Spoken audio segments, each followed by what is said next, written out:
우리 성도님들께서는 어떻게 하면 능력 있는 기도를 할 수 있다라고 생각을 하십니까? 어떻게 하면 우리의 기도가 하나님의 뜻을 따라서 고백되어지고 이루어지며 하나님의 역사의 통로가 될 수 있을까요? 성경에 기도에 대한 말씀들을 묵상하다 보면 하나님과 함께하는 기도가 능력 있는 기도라고 말씀합니다. 하나님과 함께하는 기도, 그것이 능력 있는 기도죠. 이 능력 있는 기도, 그런데 이것을 가로막는 아주 큰 걸림돌이 있습니다. 그것은 바로 죄입니다. 죄가 문제예요. 우리의 기도가 하나님과 함께하며 하나님의 뜻을 따라 하나님의 역사의 통로가 되지 못하게 막는 것이 다 죄 때문이라고 성경 말씀해요. 왜냐하면 하나님은 거룩하신 분이기 때문입니다. 하나님은 죄와 함께 하실 수 없으신 분이에요. 그렇기에 능력 있는 기도, 하나님과 함께하는 기도를 하기 위해서는 우리 안에 있는 그 죄를 회개하는 것이 정말 중요합니다. 죄를 버리고 하나님과 함께하는 것, 그 회개가 능력의 기도에 정말 중요합니다. 자, 그렇다면 생각해 보십시다. 이렇게 죄를 버리고 하나님과 함께하는 것을 가장 좋아하시는 분은 누구시겠습니까? 당연히 우리를 사랑하시는 아버지 하나님이시겠죠. 그렇다면 반대로 이것을 가장 싫어하는 존재는 무엇일까요? 마귀, 사단이겠죠. 그래서 이 사단이 우리가 회개를 제대로 하지 못하게 하기 위해서 엄청나게 역사합니다. 내가 왜 회개해야 돼? 그 일은 솔직히 그 사람이 회개해야 되는 거 아니야? 나는 그 일에 대해서 어쩔 수 없었다고. 아니, 다른 사람들 다 이렇게 하는데 나라고 이걸 꼭 회개할 필요가 있어? 이런 등등의 마음, 회개를 하지 못하게 하는 마음들을 던져줍니다. 또한 내 자신의 완악함, 나의 자존심, 고집 등등 나의 죄성들이 진정한 회개를 막을 수 있어요. 심지어 형식적인 회개에 자기 자신까지도 속아서 진정한 회개 없이 살아갈 수도 있습니다. 스스로를 속일 수도 있어요. 이렇게 온전한 회개가 되지 않는 것과 그에 대한 문제점들이 있는데 그것이 우리가 오늘 본문을 통해서 보고자 합니다. 본문 우선 1절부터 3절 우리가 읽은 그 말씀들을 보시면 하나님께서는 이스라엘 백성들이 완전히 하나님을 배신하고 우상에 빠져 지내는 것을 말씀합니다. 2절만 보시면 너의 눈을 들어 헐벗은 산을 보라. 내가 행음하지 아니한 곳이 어디 있느냐. 내가 길가에 앉아 사람들을 기다린 것이 광야에 있는 아라바 사람 같아서 음란과 행악으로 이 땅을 더럽혔도다 말씀하십니다. 그런데 이러한 이스라엘 백성들, 이 죄가 가득한 이스라엘 백성들이 자신들의 문제에 대해서 인식하지 못하는 것을 볼 수 있습니다. 이렇게 사방에서 죄를 지은, 영적인 간음을 저지른, 즉 하나님이 아닌 다른 것들을 더 섬겼던 그들이 자신들의 문제에 대해서, 죄에 대해서 인식하지 못하고 있습니다. 이 3절을 보시면 너가 창녀의 낯을 가졌으므로 수치를 알지 못하였느니라 말씀합니다. 문제인식이라는 이 시작이 너무나 중요한데 지금 알지 못했다 말씀합니다. 의외로 많은 분들이 남에게 있는 티끌은 잘 보는데 정작 자신 안에 있는 들보를 보지 못할 때가 있습니다. 저 역시도 이러한 유혹에 끊임없이 넘어집니다. 남에게 있는 티끌은 정말 잘 보이는데 제 안에 있는 들보가 보이지 않아서 판단의 죄에 쓰러지고 넘어질 때가 제 자신도 너무나 많습니다. 우리가 그러한 죄에 계속해서 넘어져서는 안 됩니다. 하나님께 기도할 때 우리가 나의 문제를 깨닫게 해달라고, 내 문제 인식이 먼저 필요합니다. 내 안에서 하나님이 기뻐하시지 않는 것이 무엇인지, 만약에 자기 자신의 죄를요 우리가 진정으로 발견하지 못하게 된다면 그 사람의 회개는 굉장히 형식적인 회개, 거짓된 회개가 되어버립니다. 이스라엘 백성들은 3절에서 볼 수 있는 것처럼 자기 죄 발견이 되지 않았어요. 그래서 이어지는 4절, 5절을 보시면 그들이 기도는 하지만 회개가 없는 것을 볼 수 있습니다. 4절입니다. 너가 이제부터는 내게 부르짖기를 나의 아버지여, 아버지는 나의 청년 시절의 보호자이시오니 라고 기도하고 있습니다. 기도는 하는데 죄를 지었던 그들이 회개하지 않고 도움만 구하고 있어요. 아버지여, 보호자여 이렇게 구하고만 있습니다. 자신들이 지었던 죄에 대해서 먼저 회개가 있어야 되잖아요. 그런 회개 없이 도움만 구하고 있는 겁니다. 이렇게 회개 없는 기도를 한 그들은 이후에 다시 죄를 따라 살아가요. 그래서 5절 후반절을 보시면 보라 너가 이같이 말하여도, 즉 4절처럼 기도를 보호자여 하나님께 해도 말하여도 악을 다시 행하는 것이죠. 악을 행하여 너의 욕심을 이루었느니라 말씀하십니다. 4절처럼 기도는 해요.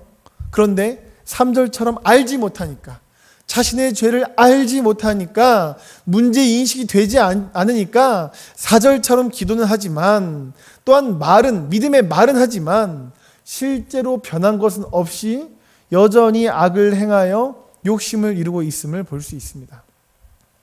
자, 그런데요, 여기서 보시면 이스라엘 백성들의 그 기도와 믿음의 말은 정말 정확합니다.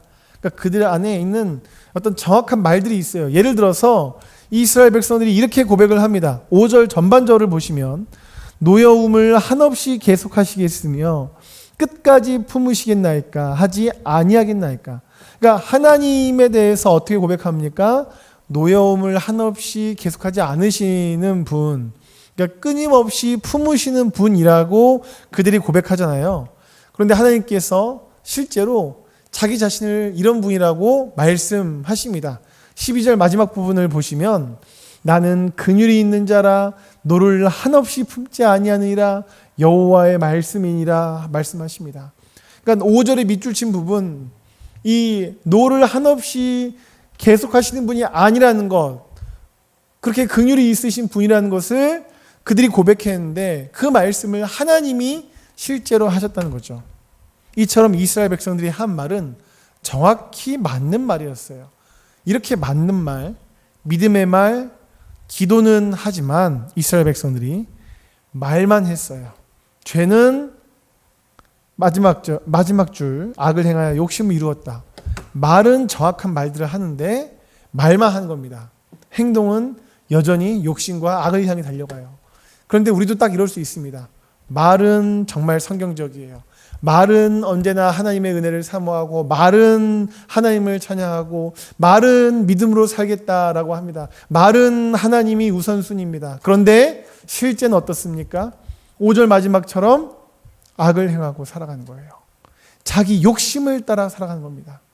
하나님의 뜻은 잊고 살다가 말만 하면, 말은 믿음으로, 말은 성령으로, 말은 감사로, 그러다가 실제로는 다시 자기 욕심 따라 살아가는 겁니다.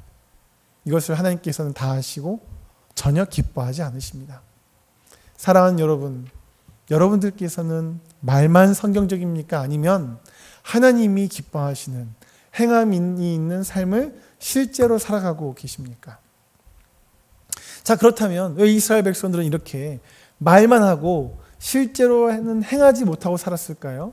그것은 우리가 맨 처음 살핀 바와 같이 알지 못해서 그렇습니다. 진짜 자기 죄를 알지 못해서 그렇습니다. 말은 죄인이라고 하지만 심령 깊은 곳에서 정말 자신의 영혼 깊은 곳에 있는 그 죄를 깨닫지 못한 것이에요.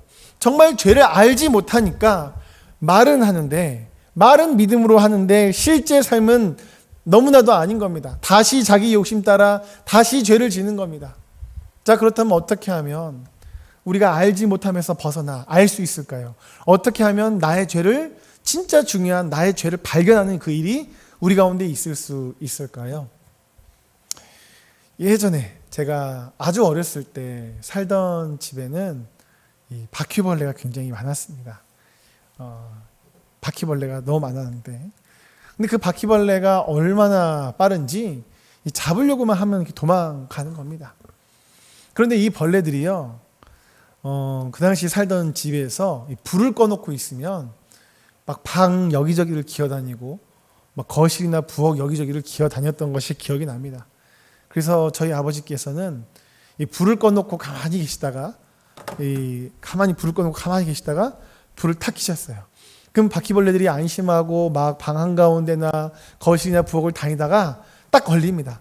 그러면 재빨리 말아놓은 신문지로 탁 하고 잡으시고 다시 불 꺼놨다가 기다렸다가 불을 탁 켜서 딱 잡고 그렇게 하셨어요. 그런데 갑자기 바퀴벌레 이야기를 왜 하냐?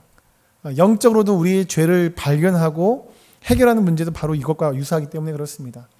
우리 안에 있는 죄를 발견하고 잡으려면 이 불을 켜야 합니다. 꺼져 있는 불에 불을 켜야 돼요. 빛 대신 주의 말씀이 임해야 합니다. 어두운 이 세상으로 되는 것이 아니라 빛 되시는, 참된 빛 되시는 주의 말씀이 우리 가운데 임해야 됩니다. 말씀 앞에 우리 자신을 비춰야만 합니다.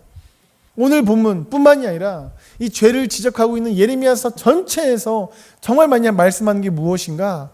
여호와의 말씀이다. 여호와께서 이르신다라는 겁니다. 그 중에서 일부만, 오늘 본문이 속한 예레미야서 3장 일부만 보시면 이렇게 많이 반복되고 있어요. 여호와의 말씀이라, 여호와께서 또 내게 이르시되, 여호와께서 내게 이르시되, 여호와께서 이르시되, 여호와의 말씀이라, 계속해서 반복하고 있는 것이 무엇입니까? 주의 말씀이에요. 하나님께서는 말씀으로 그들에게 비추셔서 그들의 죄를 보게 하시고 의의 길로 이끌고 계십니다. 우리에게도 마찬가지예요. 우리가 하나님의 말씀의 빛 가운데 서지 않으면, 우리 자신을 그 말씀의 빛 가운데 서지 않으면 정말 깊은 우리의 죄를 발견할 수 없습니다. 우리의 양심은 한계가 있어요. 세상의 어두운 빛으로는 해결되지 않습니다. 회개하고 싶어도 뭘 회개될지 모르는 사람들이 너무나도 많아요.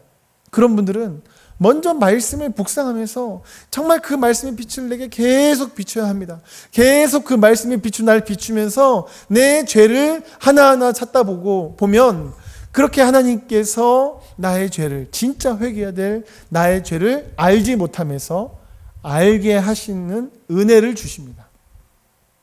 그리고 기도할 때에도 그 말씀을 붙잡고 기도하면서 내 자신을 돌아보면 정말 내가 회개해야 할 그 죄를 깨닫게 하십니다. 그러면 그렇게 이제 우리가 말씀을 통해, 또한 말씀을 붙잡고 기도함을 통해 우리의 죄를 깨닫게 된다면 그때 우리는 어떻게 해야 될까요? 그때 그 우리의 죄를 깨닫게 된 우리 죄를 자복하면 됩니다. 13절을 보시면 너는 오직 너의 죄를 자복하라 말씀합니다. 죄를 꼭 자복하시기를 바랍니다. 입술로 죄를 자복하시고 회개하셔야만 합니다. 자, 그 다음은요, 입술로 자복했다면 이어지는 말씀 14절, 여호와의 말씀이니라 배역한 자식들아 돌아오라 나는 너희 남편임이라 말씀하고 있습니다. 하나님께 돌아가셔야만 합니다.